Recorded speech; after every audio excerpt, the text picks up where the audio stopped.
I never thought that one summer could change the way I saw myself, my friends, and even the idea of love. But looking back now, I realize it was the beginning of everything. My name's Daniel. I was 17 that year. I lived in a small town where everyone knew everyone's business and life felt predictable. My days used to be simple: school, hanging out with my best friend Lucas, gaming late at night, then complaining in the morning about how tired I was. But when summer break started, things shifted. It began with my parents deciding that I needed a job. You can't just waste 3 months playing video games, my dad said, arms crossed. You need responsibility. So I ended up working at a local cafe. It wasn't glamorous, making coffee, cleaning tables, smiling at customers who barely noticed me. At first, I hated it. But that's where I met Emma. She was new in town, a girl my age with headphones always hanging around her neck. She didn't smile much, at least not to everyone, but when she did, it was like the whole room changed. Emma worked shifts too, mostly on weekends. We started talking during breaks. Awkward at first, but then it felt natural. One day, while we sat outside behind the cafe, she asked, "So, what do you actually want to do with your life?" Not coffee making. No one had ever asked me that so directly. I shrugged. I don't know. Maybe something with design. I draw sometimes. Nothing serious. Emma tilted her head. Show me.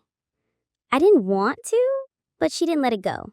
So the next day, I brought my sketchbook. She flipped through the pages slowly, her eyes careful, like she didn't want to miss anything. These aren't nothing serious, Daniel. You're good. That one sentence stayed with me longer than I expected. We began spending more time together, not just at work. She dragged me to the park with her guitar. Emma wasn't some big musician, but she wrote little songs, pieces of herself she didn't show anyone else. I was the first. In return, I showed her more drawings, sketches I'd never let even Lucas see. Lucas noticed, of course. Dude, are you ditching me for her? He asked one night when we were online playing. No, I said too quickly. It's just different. She's different. He laughed, but I could tell it bothered him. Balancing the two parts of my world wasn't easy. One night, Emma and I lay on the grass looking at the stars. She said, almost whispering, I hate moving. What do you mean? My parents move all the time. Dad's job. We never stay anywhere longer than a year or two. She paused. So I don't make friends. Or I try not to. Makes it easier to leave. That hit me hard. For me, this town was permanent, suffocating sometimes, but safe. For her, everything was temporary. I turned toward her. So why talk to me? She smiled faintly. Because you feel like someone worth the risk. My chest felt too small for all the emotions in that moment. I didn't know what to say, so I didn't. Instead, I just stayed there, the night sky above us, her words echoing in my head. Weeks passed, and summer felt endless. We biked to the lake, we drew in her notebook, we made up dumb songs no one would hear.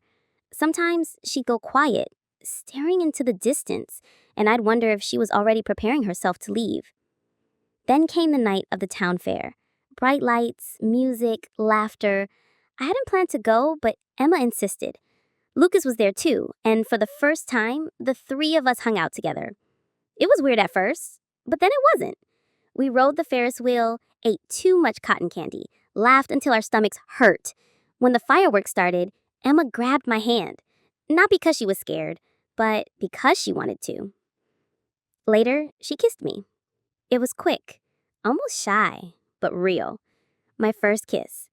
And it felt like the entire summer had been leading to that exact second. But like all summers, it couldn't last forever. In August, Emma told me the news I'd been dreading without even realizing, that her dad had gotten another transfer.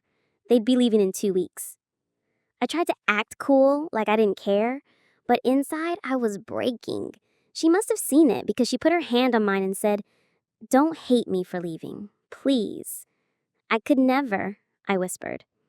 The last night before she left, we sat on the roof of the cafe. She played one of her songs, the one she'd never finished.